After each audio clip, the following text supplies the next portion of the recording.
Portland Trailblazers center Jusuf Nurkic had to leave their most recent matchup against the Indiana Pacers with what appeared to be a right wrist injury. Now, on the actual play that Nurkic was injured on, we saw him swat at the ball with that right hand and then immediately grab his right wrist afterwards. Then after this, another offensive player drove to the basket and Nurkic would jump up to try to contest the shot. He would make some contact with the offensive player and fall down and brace with what appeared to be both of his hands. After this play, we saw Nurkic continue to grab that right wrist and immediately walk off the floor for medical evaluation. Unfortunately for Nurkic, the Trailblazers have recently come out and said that Nurkic does in fact have a fracture in that wrist and he's expected to miss some time. Now, it's important to know that there are many different types of structures located within the wrist, and of course, because of this, there's many different types of wrist fractures. Depending on which structure is fractured located in the wrist can really greatly influence the timeline that a person can return to the court. So with today's video, I want to go over some very likely possibilities. Welcome, basketball fans. For those of you that aren't familiar with me, my name is Nick Gallo and I'm a doctor of physical therapy. With today's video, we're going to take a very close look at that most recent wrist fracture that Jusuf Nurkic suffered against the Indiana Pacers. First, I'm going to start off by showing the actual play that Nurkic was injured on so that we get a good visualization for his mechanism of injury. Then I want to go over some of the potential structures that could be fractured in his right wrist. And finally, I'll go over the best case and worst case scenario for his return to the court. If you like today's video and you find it informative, please hit that thumbs up and subscribe to the channel because I will be making more videos in the future regarding sports injuries, rehabilitation, and other physical therapy related content. Also, if you have any comments or questions, please leave those in the section below. Now to begin, let's take a look at that play that Nurkic was injured on. Now on the play, Nurkic slaps at the ball and immediately grabs his right wrist. Then he'll go up and contest a shot and fall to the floor. After the play, we see him grab that right wrist and head into the locker room. In the slow motion clip, we see that as he slaps the ball right here, his hand will follow through and hit off the offensive player's left knee. Immediately after this, we see him wince in pain and grab his right wrist.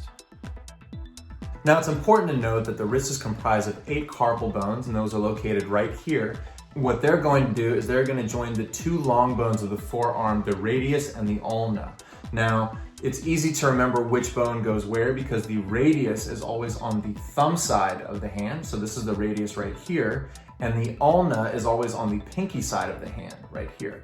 And so the 8 carpal bones are as follows. The first one on the thumb side is known as the scaphoid bone. It's right here. Then we have a bone known as the lunate, which is located right here next to the scaphoid.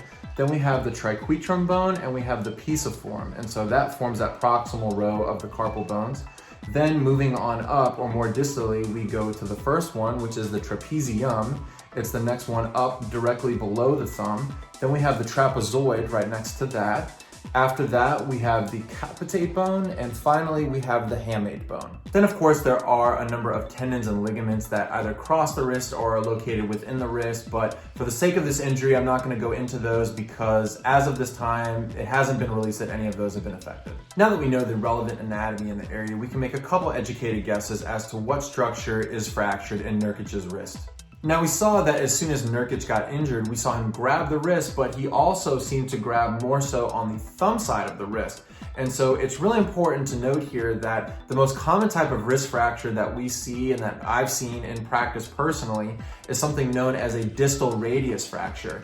And so distal meaning it's further away from the body and radius pertaining to the radius bone. And you can see the distal radius right here on this model. So here's the thumb and the distal radius would be right along in this area. And so it seems that as soon as he got injured, he's grabbing around in this area. It's very probable that he hurt this section of the wrist because as he did that slapping motion to the ball, we saw that his hand and wrist did actually make some contact with the offensive player. So as the person was coming in and he did that slapping motion, it appears that this part of the wrist is actually hitting against the offensive player. And it's also possible that as he was falling to the ground and he was falling onto that outstretched hand, which is a common mechanism of injury for a lot of people, that this also damaged the wrist. But to me, I don't personally believe that because it seemed that he was tucking the right side of his body under himself to prevent this from happening. Of course, another structure that's located in this area on the thumb side of the wrist is that scaphoid carpal bone, and this is also a very commonly fractured bone in the wrist. Now, it's really important to note, however, that usually when a person fractures the scaphoid, a lot of compression and force goes through the wrist, and that's when a person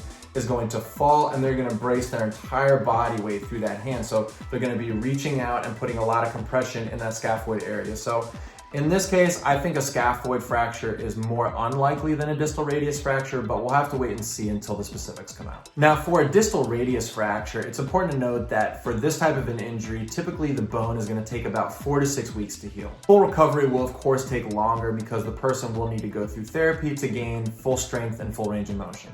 If he has that distal radius fracture right here, then it's very typical that a person is going to miss anywhere between 3 to 4 months until they come back with full function. And I've seen this in personal practice as well. Now, if Nurkic does in fact have that scaphoid fracture, which personally I don't think he has the scaphoid fracture because the mechanism for that is actually falling really hard on that outstretched hand, but if in this case he does have that scaphoid fracture, then things get a little more tricky because the scaphoid bone actually has a very peculiar blood supply and that can delay healing. Now, because of the peculiar blood supply of the scaphoid bone, it typically will take the scaphoid bone around 12 weeks to heal, and then in order for a person to make a full recovery, we're looking at a time frame of about 6 months. Also, at this point, we don't know whether or not Nurkic is going to require surgery for his injury, and this can also start to complicate things in terms of his timeline. Hopefully for Nurkic's case, it is something along the lines of that distal radius fracture, which we commonly see, and that he doesn't require surgery so that it'll make his timeline to recovery a lot quicker. If any more news comes out about Nurkic's case, I'll be sure to update everybody in the comment section below. And that's it regarding Jusuf Nurkic's most recent wrist injury. Once again, if you liked today's video and you find it informative, please subscribe to the channel because I will be making more videos in the future. Thanks for tuning in, and I'll see you next time.